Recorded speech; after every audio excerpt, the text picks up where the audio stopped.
Hello student, भौतिक विज्ञान की क्लास में आपका स्वागत है। आज हम कक्षा 12 के भौतिक विज्ञान पर चर्चा करेंगे, अध्ययन करेंगे। विद्युत आवेश, कूलाम का नियम तथा विद्युत क्षेत्र। तो आज स्टूडेंट पर हम विद्युत आवेश पर अध्ययन करेंगे, विद्युत आवेश पर चर्चा करेंगे। चर्चा करने से पहले हम देखते हैं विद्युतिकी। विद्युतिकी को बच्चों हम दो भागों में बांटा गया है, स्थिर विद्युतिकी और गतिक विद्युतिकी। तो हम अभी स्थिर विद्युतिकी के बारे में अध्ययन करेंगे। स्थिर विद्युतिकी का मतलब होता है जब आवेश स्थिर रहता है, जब आवेश स्थिर रहने पर आवेश का अध्ययन करना। यानी स्थिर विद्युतिकी में हम पढ़ेंगे विद्युत क्षेत्र, गॉस की प्रमेय, संधारित्र, ये सभी स्थिर विद्युत में आते हैं। और गतिक विद्युतिकी में हम जब आवेश एक लोकेशन से दूसरे लोकेशन तक जाती है, गति अवस्था में आ जाती है, तो हम उस अध्ययन को कहते हैं गतिक विद्युतिकी। तो जब आवेश स्थिर होता है तो उसकी कुछ और प्रॉपर्टी होती है, जब आवेश गतिशील अवस्था में होता है तो उसकी कुछ और प्रॉपर्टी होती है। हम अभी स्थिर विद्युतिकी के बारे में अध्ययन करेंगे। इसमें आवेश कहीं एक जगह स्थिर रहेगा। तो चलिए बच्चों, हम स्थिर विद्युतिकी का अध्ययन करते हैं। स्थिर विद्युतिकी के मूल में, चाहे विद्युतिकी के मूल में बच्चों, एक बहुत ही महत्वपूर्ण चीज है जिसका नाम विद्युत आवेश है। विद्युतिकी का आप अच्छे तरह से ज्ञान अर्जित कर पाएंगे यदि आप आवेश को समझ पाए कि आवेश होता क्या है। तो हम अपने नेचर में बच्चों देखें कि हमारे नेचर में कुछ ऐसे पदार्थ हैं जिसको आपस में रगड़ने से उसमें एक इस प्रकार का गुण उत्पन्न हो जाता है कि वह किसी हल्की वस्तु को आकर्षित करने लगते हैं। जैसे कांच। स्टूडेंट, जब हम कांच को रेशम से रगड़ते हैं, जब हम कांच को रेशम से रगड़ते हैं तो हम देखते हैं कि कांच जो है, कांच में एक विशेष गुण आ जाता है। और कांच को यदि हम किसी हल्की वस्तु से स्पर्श कराएं तो कांच उस हल्की वस्तु को आकर्षित करने लगता है। तो पदार्थ में आकर्षण करने का गुण आवेश के कारण उत्पन्न हुआ। यदि हम कांच और रेशम को आपस में न रगड़ते और किसी हल्की वस्तु जैसे कांच के टुकड़े को यदि हम स्पर्श कराते तो कांच कागज के टुकड़े को स्पर्श नहीं करती, आकर्षित नहीं करती। जब कांच और रेशम को हम आपस में रगड़ते हैं तो इन वस्तुओं में एक विशेष प्रॉपर्टी उत्पन्न हो जाती है, आकर्षण करने की क्षमता उत्पन्न हो जाती है। और आकर्षण करने की क्षमता आवेश के कारण उत्पन्न हो जाती है। यानी हम कहेंगे बच्चों कि जब हम कांच और रेशम को आपस में रगड़ते हैं तो कांच के ऊपर आवेश उत्पन्न हो जाता है। तो ये आवेश है। तो आइए बच्चों हम परिभाषा थोड़ा लिख के समझते हैं। परिभाषा किसी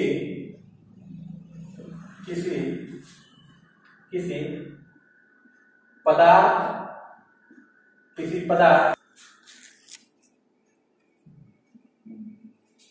तो स्टूडेंट विद्युत आवेश की एक डेफिनेशन रहेगी। किसी पदार्थ का वह गुण जिसके कारण उसमें विद्युत तथा चुंबकीय प्रभाव उत्पन्न होते हैं विद्युत आवेश कहलाता है। या हम इसको दूसरे शब्दों में बोल सकते हैं विद्युत आवेश पदार्थ का वह मौलिक गुण है जिसके कारण वस्तुओं के बीच विद्युत बल कार्य करता है।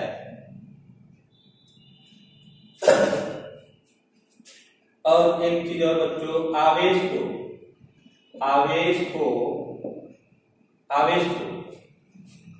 Q से प्रदर्शित करते हैं।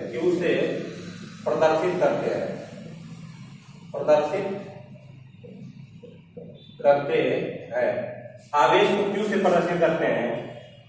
आवेश एक अदिश राशि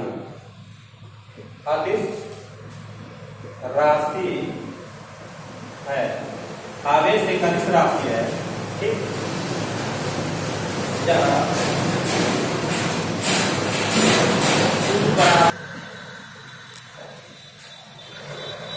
जहाँ Q बराबर NE, Q बराबर NE, जहाँ N इलेक्ट्रॉन की संख्या, E इलेक्ट्रॉन पर आवेश होता है स्टूडेंट E इक्वल 1.6 गुणे 10⁻⁻⁹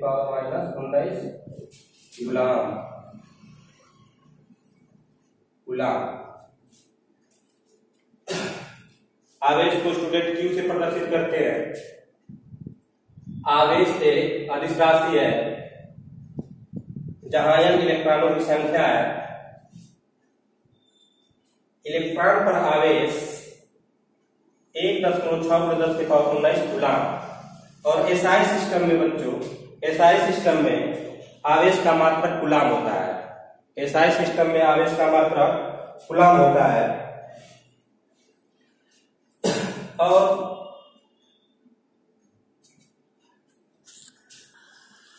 तो स्टूडेंट फिर Q बराबर NE पर थोड़ा सा विचार कर लेते हैं। देखिए, मान लीजिए कोई पदार्थ है, और एक चीज हम समझ लेते हैं बच्चों कि जो सबसे छोटा आवेश होता है वह इलेक्ट्रॉन पर उपस्थित होता है, जिसका मान होता है 1.6×10⁻⁹ कूलाम। यह मूल आवेश है, ये सबसे छोटा आवेश है। चूंकि स्टूडेंट इससे छोटे आवेश भी है जैसे क्वार्क है, लेकिन हम क्वार्क पर चर्चा नहीं करेंगे। हमारा मूल आवेश है इलेक्ट्रॉन पर जो उपस्थित होता है मूल आवेश 1.6×10⁻⁻⁹ कूलाम। ये मूल आवेश है, ये सबसे छोटा आवेश होता है। इससे जो भी आवेश होते हैं इससे बड़े हो सकता है आवेश E हो, आवेश 2E हो, आवेश 3E हो, आवेश 4E हो। इस तरह से आवेश होते हैं। जो नेचर में हमारे जो सबसे छोटा आवेश है वो E इलेक्ट्रॉन पर होता है 1.6×10⁻⁹ कूलाम। क्योंकि इससे भी कुछ छोटे आवेश होते हैं जैसे क्वार्क हो गया, एंटी क्वार्क हो गया, लेकिन इन सब का अध्ययन बच्चों हम नहीं करेंगे। हम यहाँ सबसे छोटा आवेश मानेंगे 1.6×10⁻⁻⁹ कूलाम। अब विचार कीजिए कि ये कोई पदार्थ है, ठीक। इसमें हम एक इलेक्ट्रॉन दिए, 2 इलेक्ट्रॉन दिए, 3 इलेक्ट्रॉन दिए, 4 इलेक्ट्रॉन दिए, डॉट। मान लेते हैं कि N इलेक्ट्रॉन दिए। इलेक्ट्रॉनों की संख्या कुल कितनी हो गई? N हो गई। यदि हम आपसे पूछ देंगे कि कुल कितना चार्ज है इस बॉडी में, तो आप बच्चों सभी E को जोड़ लें। 1 ई 2 ई 3 ई 4 ई 5 ई 6 ई 7 ई 8 E dot dot dot n ई। तो कुल मिला के स्टूडेंट n कितने बार, ई कितने बार आया है, n बार आया है। तो टोटल चार्ज कितने हो जाएंगे, सभी की को ऐड कर लेंगे। 1 ई 2 ई 3 ई 4 ई 5 ई 6 ई 7 ई डॉट डॉट n ई। तो इस बॉडी में कुल कितने आवेश हो जाएंगे, Q बराबर n हो जाएंगे। अब कोई भी पदार्थ इलेक्ट्रॉन को ग्रहण करके, कोई भी पदार्थ इलेक्ट्रॉन को ग्रहण करके या इलेक्ट्रॉन को त्याग करके आवेशित होता है।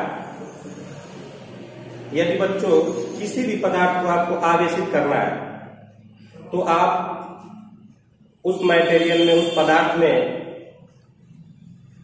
कुछ इलेक्ट्रॉन बाहर से डाल दीजिए, तब वो आवेशित हो जाएगा।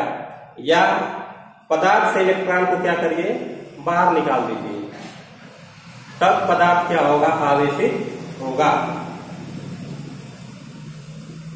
स्टूडेंट, पदार्थ के अंदर से हम इलेक्ट्रॉन को ही बाहर निकाल सकते हैं। इलेक्ट्रॉन को बाहर निकालना आसान है।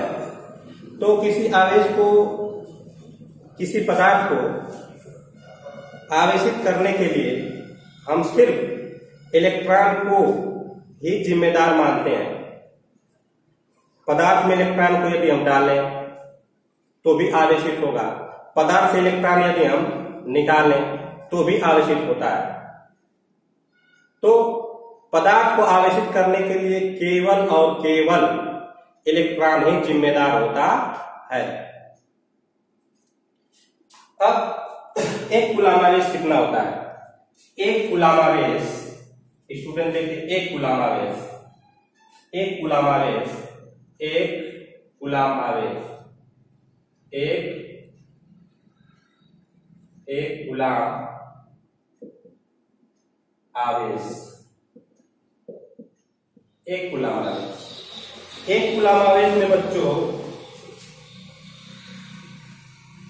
6×10 की पावर 18 इलेक्ट्रॉन पर उपस्थित आवेश की मात्रा को ही हम एक कूलम कहते हैं। यदि आपसे पूछा जाए कि एक कूलम कितना आवेश होता है, तो आप कहेंगे बच्चों कि 6×10 की पावर 18 इलेक्ट्रॉनों पर उपस्थित आवेश की मात्रा को ही हम एक कूलम कहते हैं। इलेक्ट्रॉनों में उपस्थित आवेश अर्थात किसी बॉडी में बच्चों, किसी बॉडी में यदि हम 6×10 की पावर 18 इलेक्ट्रॉन को डाल दें तो उस पर कुल कितना आवेश आ जाएगा, तो आप बोलेंगे उस पर एक कूलम का आवेश आ जाएगा। अब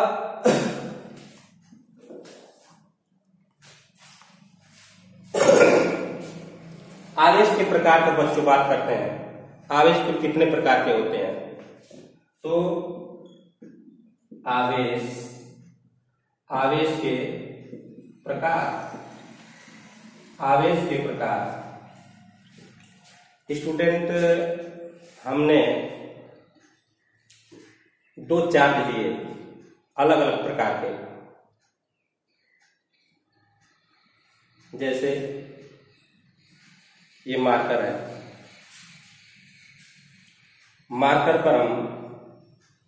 मार्कर से हम कुछ इलेक्ट्रॉन को बच्चों निकाले बाहर,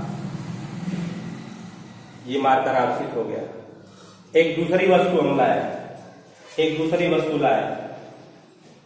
ये भी आवेशित है और अलग अलग प्रकार से आते हैं। इस पर कुछ और आवेश है बच्चों, इस पर कुछ और आवेश है, इसकी चर्चा हम आगे करेंगे। फिर बच्चों हमने सोचा कि इन दोनों आवेशों को ऐसे हम जोड़ देते हैं, स्पर्श करा देते हैं। तो बच्चों हमने पाया कि इस पर भी आवेश है कुछ, इस पर भी कुछ आवेश है, इस पर जो भी आवेश है कुछ एक अलग प्रकार का आवेश है, इस पर जो आवेश है इस पर अलग प्रकार का आवेश है। जब बच्चों इसको हमने ऐसा स्पर्श कराया तो हम देखें कि इसमें बहुत ही तेजी से स्पार्क हुआ, इसमें से चिंगारी निकली और जो इसमें एनर्जी थी, जो इसमें ऊर्जा थी, वह ध्वनि और प्रकाश में खर्च हो जाती है।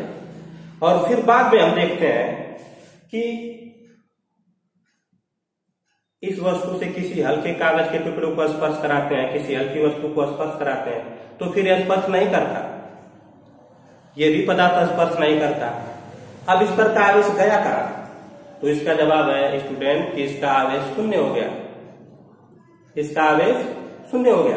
तो हमने सोचा कि दो वस्तुओं को जब हम जोड़ रहे हैं और कुछ भी नहीं मिल रहा है तो इसका अर्थ ये होता है बच्चों कि ऐसा तभी होता है, ऐसा मैथ में होता है। मैथ में ऐसा होता है कि बच्चों की जब दो संख्याओं को हम ऐड करें, जब दो संख्याओं को ऐड करें और कुछ भी ना बचे, शून्य हो जाए, अर्थात मान लीजिए कि यदि +4 हम ऐड किए और फिर -4 ऐड किए, +4 और -4 ऐड करने पर हम देखते हैं कि इसका रिजल्ट क्या आता है? शून्य हो जाता है, शून्य हो जाता है। तब बच्चों हमने एक मैथमेटिकल सिंबल का प्रयोग किया, प्लस और माइनस। तो इससे स्पष्ट होता है, इससे स्पष्ट होता है कि वस्तुओं के घर्षण से दो प्रकार के आवेश उत्पन्न होते हैं, एक आवेश प्लस और एक आवेश माइनस चार्ज का होता है। और एक धनात्मक चार्ज का नाम हमने रखा और एक ऋणात्मक चार्ज का नाम हमने रखा। यदि बच्चों ये वस्तु धनात्मक चार्ज है और एक वस्तु ऋणात्मक चार्ज है और दोनों को यदि हम स्पर्श ऐसे करा देते हैं, टच कराते हैं बच्चों, तो बहुत ही तेजी से इसमें स्पार्क उत्पन्न होता है और चिंगारी निकलती है, इसमें से ध्वनि निकलती है और जो भी ऊर्जा इस पर एकत्र हुई होती है वह प्रकाश और ध्वनि के रूप में खर्च हो जाती है। तो स्टूडेंट आवेश दो प्रकार के होते हैं, एक होता है स्टूडेंट धनात्मक आवेश, एक होता है धनात्मक आवेश, धनात्मक आवेश, धनात्मक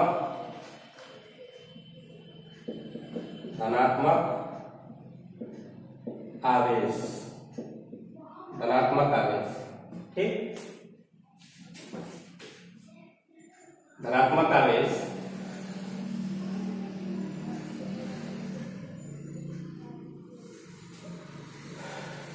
किसी पदार्थ में इलेक्ट्रॉन की कमी के कारण उत्पन्न आवेश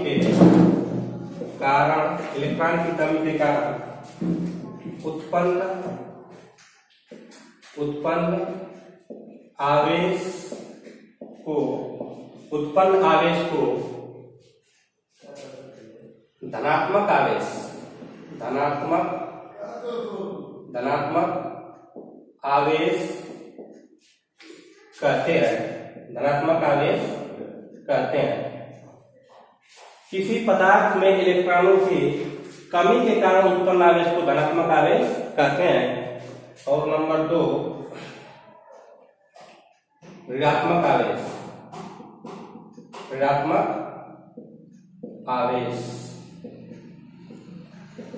आवेश स्टूडेंट किसी पदार्थ में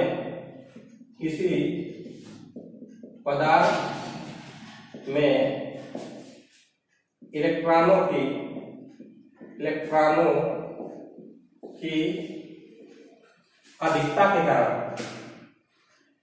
अधिकता के कारण उत्पन्न आवेश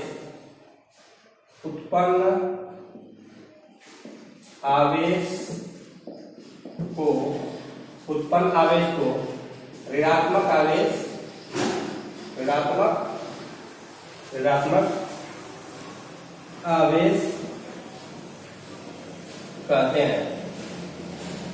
ऋणात्मक आवेश कहते हैं। क्योंकि स्टूडेंट हम एक चीज जानते हैं कि जो पदार्थ होते हैं वो छोटे छोटे कणों से मिलकर के बने होते हैं, जिसे हम परमाणु कहते हैं। और परमाणु जो होते हैं सामान्य अवस्था में उदासीन होते हैं, अर्थात उसमें जितने इलेक्ट्रॉनों की संख्या होती है उतने ही प्रोटॉनों की संख्या होती है। और स्टूडेंट इलेक्ट्रॉन पर ऋणात्मक आवेश होता है और प्रोटॉन पर धनात्मक आवेश होता है।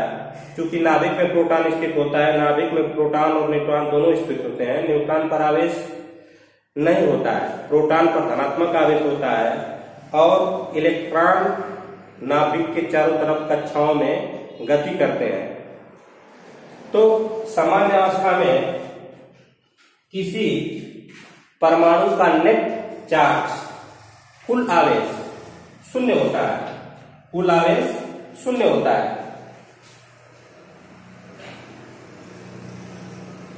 यदि हम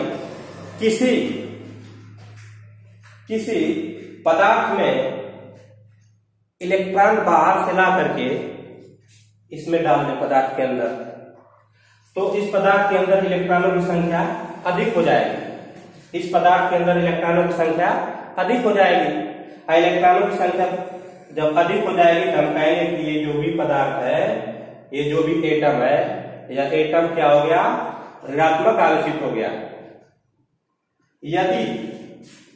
यदि हम किसी पदार्थ के परमाणु से या पदार्थ से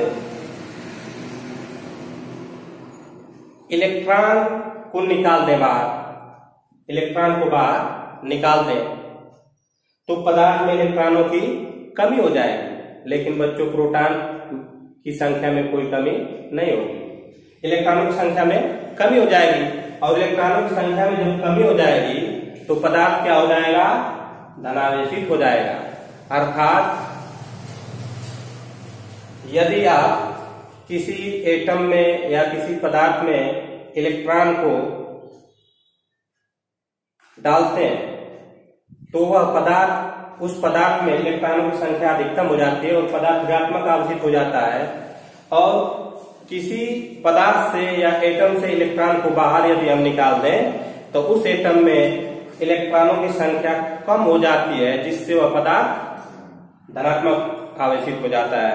चूंकि बच्चों इसका हम गहन अध्ययन अभी करेंगे इलेक्ट्रॉन थ्योरी में। इलेक्ट्रॉन थ्योरी में फिर हम इसकी चर्चा करने वाले हैं। तो अभी आपको ये जानना है कि धनात्मक आवेश होता है, ऋणात्मक आवेश होता है।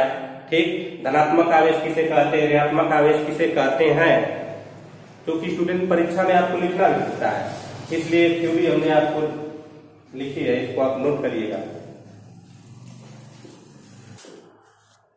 तो विद्युत आवेश का इलेक्ट्रॉनिक सिद्धांत अब आप समझते हैं बच्चों। विद्युत आवेश का इलेक्ट्रॉनिक सिद्धांत क्या होता है, आइए इसे समझते हैं। क्योंकि स्टूडेंट हम जानते हैं कि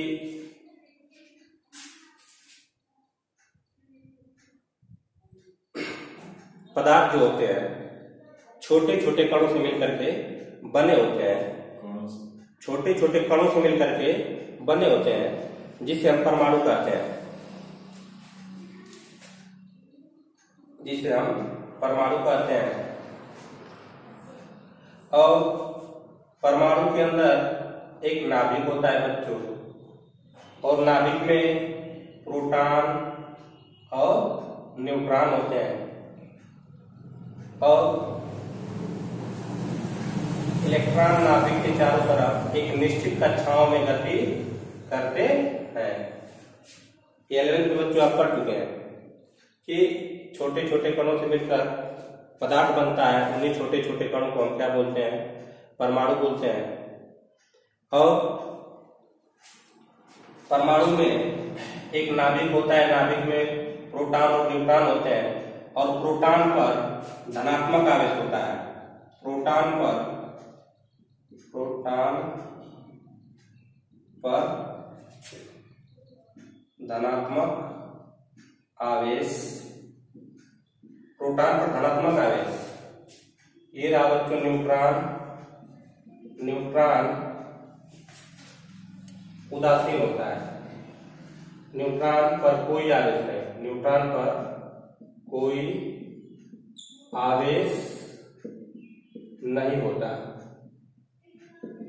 न्यूट्रॉन पर कोई आवेश नहीं होता, क्योंकि बच्चों इलेक्ट्रॉन इसके नाभिक के चारों ओर एक निश्चित कक्षाओं में घूमते हैं, एक निश्चित कक्षाओं में घूमते हैं। ये सब इलेक्ट्रॉन है बच्चों, ये सब इलेक्ट्रॉन है। इलेक्ट्रॉन पर क्या होता है? ऋण आवेश, ऋण आवेश, ऋणात्मक चार्ज होता है इलेक्ट्रॉन पर, ऋण चार्ज होता है। और किसी एटम में जितने इलेक्ट्रॉनों की संख्या होती है उतनी ही प्रोटॉनों की भी संख्या होती है, और एक इलेक्ट्रॉन पर जितना आवेश होता है उतना ही एक प्रोटॉन पर भी आवेश होता है। तो कुल मिलाजुला कर बच्चों जितना आवेश समस्त इलेक्ट्रॉनों पर होता है उतना ही आवेश समस्त प्रोटॉनों पर भी होता है, लेकिन इलेक्ट्रॉन पर ऋणात्मक चार्ज होता है और प्रोटॉन पर धनात्मक चार्ज होता है। यदि हम दोनों का सम करें, दोनों को जोड़ें, तो बच्चों हमको योगफल 0 प्राप्त होता है। जैसे हम मान लेते हैं बच्चों कि इसमें 1 2 3 4 5 6 7 8 9 10 11,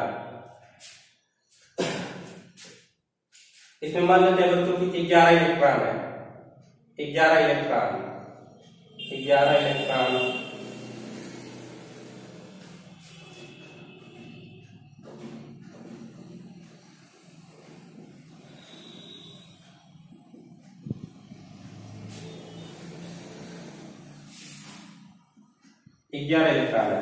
और सभी इलेक्ट्रॉन बच्चों किसमें है?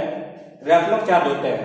तो यदि इसमें 11 इलेक्ट्रॉन है बच्चों, तो इसमें 11 प्रोटॉन भी होंगे, 11 प्रोटॉन भी होंगे, और प्रोटॉन पर आवेश जो होता है धनात्मक होता है, plus E plus E plus ई।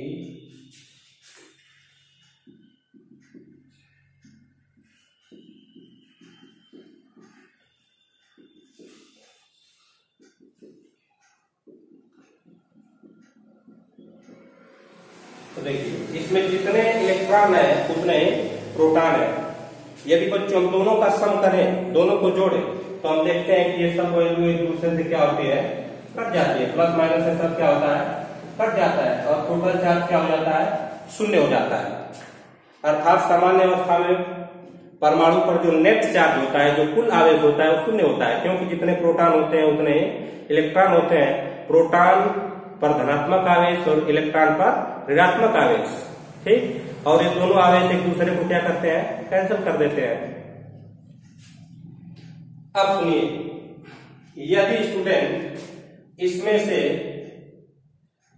से हम कुछ इलेक्ट्रॉन बाहर निकाल देते हैं, जैसे एक इलेक्ट्रॉन यहां से हम बाहर निकाल दिए, यहां से एक इलेक्ट्रॉन बाहर निकाल दिए। एक इलेक्ट्रॉन बच्चों जब हम बाहर निकाल देंगे तो क्या होगा? देखिए यहां से एक इलेक्ट्रॉन हम बाहर निकाल दिए। अब इसको जोड़िए, ये 10 इलेक्ट्रॉन हो गए, और जब कितने प्रोटॉन हो गए? 11। तो इसमें से 10 इलेक्ट्रॉन से 10 प्रोटॉन कैंसिल, आवेश से कैंसिल हो जाएगा, और एक प्लस चार्ज क्या होगा? बच जाएगा। ये सभी वैल्यू कट गई, ये प्लस चार्ज क्या हुआ? बच गया। अर्थात इसमें से यदि हम इलेक्ट्रॉन निकालते हैं तो ये एटम, ये पदार्थ धनावेशित होने लगता है। एक और इलेक्ट्रॉन यदि हम इसमें से निकाल दें, एक और इलेक्ट्रॉन निकाल दें, तो अब देखिए कुल कितने इलेक्ट्रॉन हो गए? 8 इलेक्ट्रॉन हो गए, और अभी भी प्रोटॉन कितने हैं? 11 है। प्रोटॉनों की संख्या में कोई कमी नहीं, तो प्रोटॉन अभी भी 11 है। तो अब देखिए 8 इलेक्ट्रॉनों के आवेश, 8 इलेक्ट्रॉनों का आवेश और 8 प्रोटॉनों का आवेश एक दूसरे को कैंसल आउट कर देते हैं, और हमको 2 प्लस चार्ज क्या होते हैं? मिल जाते हैं। अर्थात इससे सिद्ध ये होता है बच्चों कि इसके अंदर से यदि हम इलेक्ट्रॉनों को बाहर निकालें तो यह पदार्थ धनावेशित होता है। अब इसके अंदर पदार्थ को बाहर से डालें। दूसरे उदाहरण समझिए स्टूडेंट, ये मान लीजिए कि ये दूसरा एटम कोई है, इसमें नाभिक में प्रोटॉन, न्यूट्रॉन, और मान लीजिए कि यहाँ पर बाहरी कोश में 4 इलेक्ट्रॉन है, तो बाहरी कोश में बच्चों 4 इलेक्ट्रॉन है तो 4 प्रोटॉन भी होंगे, सामान्य अवस्था में 4 प्रोटॉन भी होंगे, तो ये एटम क्या है, उदासीन है। अब यदि तो 4 इलेक्ट्रॉन है और इसमें 4 प्रोटॉन भी होगा, जिस पर प्लस चार्ज रहेगा, तो देखिए 4 से 4 कैंसिल होकर क्या हो जा रहा है, 0 हो जा रहा है, उदासीन है। अब यदि इसमें कोई बाहर से इलेक्ट्रॉन ला करके हम डाल दें, जैसे यहाँ 1 इलेक्ट्रॉन और डाल दिए, 1 इलेक्ट्रॉन और डाल दिए और 1 इलेक्ट्रॉन, 2 इलेक्ट्रॉन ला के डाल दिए, तब कुछ कितने इलेक्ट्रॉन हो गए, 3 और 3 6, तब बच्चों 6 इलेक्ट्रॉन हो गए,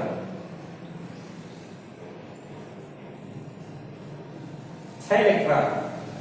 लेकिन प्रोटॉनों की संख्या में कोई वृद्धि नहीं हुई, प्रोटॉनों की संख्या में कोई भी वृद्धि नहीं है। अब देखिए ये 4 इलेक्ट्रॉन का आवेश और 4 प्रोटॉन का आवेश एक दूसरे को कैंसिल कर देते हैं और आपको क्या मिलता है, 2 ऋणात्मक आवेश, 2 इलेक्ट्रॉन का ऋणात्मक आवेश मिल जाता है। अर्थात किसी पदार्थ में यदि बच्चों हम बाहर से इलेक्ट्रॉन ला के रखेंगे तो उसमें इलेक्ट्रॉनों की संख्या अधिक हो जाएगी। इलेक्ट्रॉनों की संख्या जब अधिक हो जाएगी तो वह पदार्थ क्या हो जाएगा, ऋणात्मक चार्ज हो जाएगा।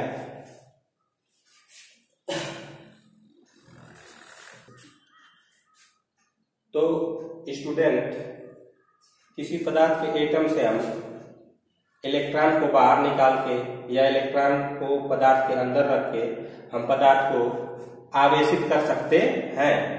और किसी पदार्थ को आवेशित करने की अलग अलग विधियां हैं, उस पर हम आगे चर्चा करेंगे। एक प्रश्न यहाँ पर ये उठता है बच्चों कि क्या हम इलेक्ट्रॉन को ही बाहर निकाल सकते हैं, तो इसका जवाब है हाँ, इलेक्ट्रॉन को ही हम अभी बाहर निकाल पाएंगे। प्रोटॉन को बच्चों हम बाहर नहीं निकाल पाएंगे, प्रोटॉन बहुत ही हैवी होता है, इसका प्रोटॉन बहुत ही ताकतवर है, नाभिक का जो द्रव्यमान होता है वो बहुत अधिक होता है, बहुत स्ट्रॉन्ग है नाभिक, तो नाभिक से प्रोटॉन को निकालना इतना आसान नहीं है। इसलिए हम इलेक्ट्रॉन को ही निकाल करके या इलेक्ट्रॉन को पदार्थ के अंदर डाल करके हम किसी पदार्थ को